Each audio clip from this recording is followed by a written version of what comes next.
मेरा नाम शिवानी है, घर की बड़ी बेटी। मैं और मेरा छोटा भाई, बस हम 2 ही हैं।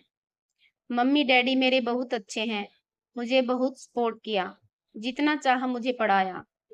मैंने बीएड किया है, हमेशा से मुझे टीचर ही बनना था। मुझे बच्चे अच्छे लगते हैं। परिवार और अपने सपने के बीच मुझे कभी प्यार में गिरने का समय ही नहीं मिला। मैं शुरू से ही अरेंज मैरिज चाहती थी। मम्मी पापा जो भी मेरे लिए लड़का देखेंगे वो अच्छा ही होगा। मुझे पता है वो मेरी हाँ जरूर पूछेंगे। अब मम्मी पापा ने मेरी शादी की तैयारियां तेज कर दी हैं। एक लड़का इस रविवार मुझे देखने आने वाला है। लड़के की तस्वीर उसके पहले ही आ गई है, क्योंकि पापा पहले लड़के की खोज खबर अच्छे से निकलवा लेते हैं, उसके बाद ही मुझे किसी की तस्वीर दिखाते हैं। अब आज रविवार भी आ गया। मुझे लगा शायद वो भी रिजेक्ट हो गया होगा, इसलिए अभी तक मुझे लड़का दिखाया नहीं गया। मैं सोकर उठी तो मम्मी मेरे कमरे में आई और बोली, बेटा लड़के वाले आने वाले हैं, तू तैयार हो जा। बहुत ही शॉर्ट नोटिस में मुझे तैयार होने को बोला गया। लड़के वाले भी आ गए। मैं अभी भी किचन में हूँ, नाश्ते और चाय की प्लेट जमा रही हूँ। बाहर से मुझे बात करने की आवाजें सुनाई दे रही हैं।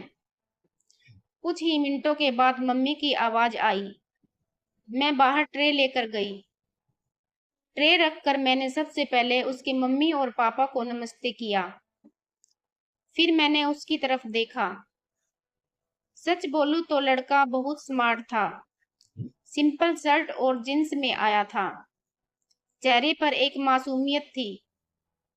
मैंने तो मन में हाँ कर दी थी, पर मेरी हाँ से क्या होता है, उसे भी मैं पसंद आनी चाहिए।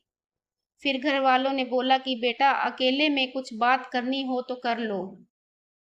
उसने मना किया, पर फिर भी घर वालों ने हमें अकेले कमरे में भेज दिया। वो चुप रहा। मुझे लगा मैं उसे पसंद नहीं हूं, इसलिए बात नहीं कर रहा। फिर मैंने ही चुप्पी तोड़ दी। पूछा, आप क्या करते हैं? वो बोला, मेरा नाम तो आपको पता होगा नहीं, तो मैं ही बता देता हूँ। मेरा नाम मयूर है। मेरा प्रॉपर्टी का बिजनेस है। अपने बारे में फिर बताने लगा। कुछ देर हमारी बात हुई। फिर बाहर से मम्मी की आवाज आ गई। बड़ों में बात हुई और रिश्ता तय हो गया। उसके घर वाले जल्द ही शादी करना चाहते थे। पिताजी ने भी अपनी खोज कर ली थी, इसलिए शादी 1 महीना बाद ही तय हो गई। इस दौरान मैंने मयूर का नंबर लेकर उससे बात करना चाही। मुझे लगा कि वो थोड़े शर्मीले हैं, इसलिए मैंने ही पहल की। करीब 1 महीने हम में बहुत बात हुई और प्यार वाली फीलिंग क्या होती है यह मुझे पता चला। फिर हमारी शादी का दिन भी आ गया और मैं अंदर ही अंदर बहुत खुश थी। मम्मी पापा को छोड़ जाने का गम तो था, लेकिन मुझे लगा कि मुझे सही जीवन साथी मिल गया है।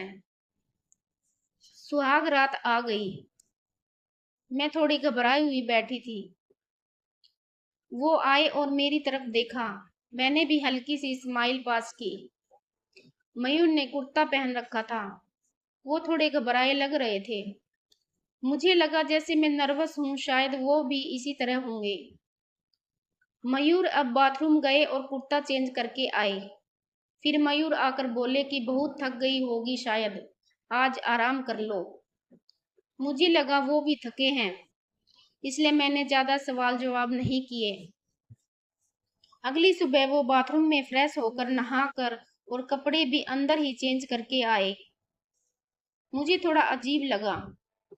फिर मैंने सोचा शायद उनकी यह आदत होगी। अगली रात फिर आई और मयूर ने फिर ऐसा ही किया। अभी तक वो मेरे पास भी नहीं आए थे।